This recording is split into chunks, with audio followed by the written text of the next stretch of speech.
bro, I find a guy in an alley, and I'm like, hey, bro, because my dumbass parked in front of the store. You went there intention to steal? Yeah, I was bored. Oh, we were okay. gonna go to a function afterwards, like, you know, just killing time, dude. Yeah. That's what, like, I tell people. I'm like, dude, an empty mind and empty hands is a devil's playground. So I had time, bro. I had time. So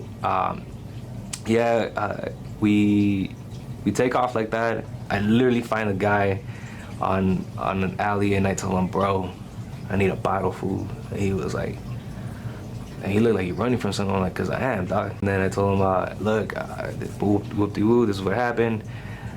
Can you go get my truck? It's a green truck, it's right there in the front. And then he's like, all right, fool, that's gonna be $20.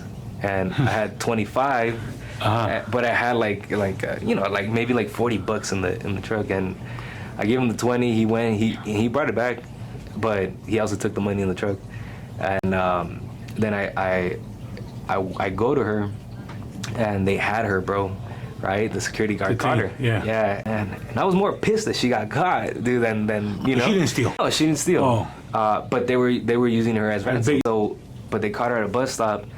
This OG gets off the bus, you know, in a bicycle, and then he squares up with them, bro.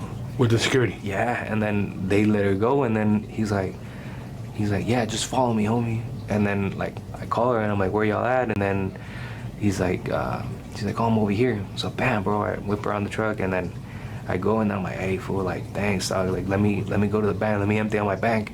I had like $100, you know. But I'm like, dude, I'm willing to give you everything because, like, bro, who does that? You know, who does that to a complete stranger? And then he's like, nah, homie, it's all good. I'm like, nah, bro, like, let me kick you down with something. Yeah, and then he was like, nah.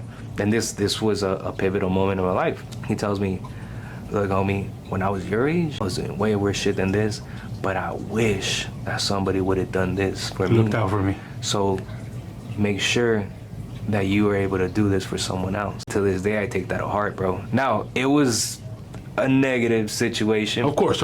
By a decision I made, right? But that day I made a decision to always give. Always give. You feel me? Always give. Because I wasn't there, like, I feel like I didn't deserve that. You know, that was God's plan, really, bro, because nothing ever happens to you, everything happens for you. So I really took that to heart. Yeah.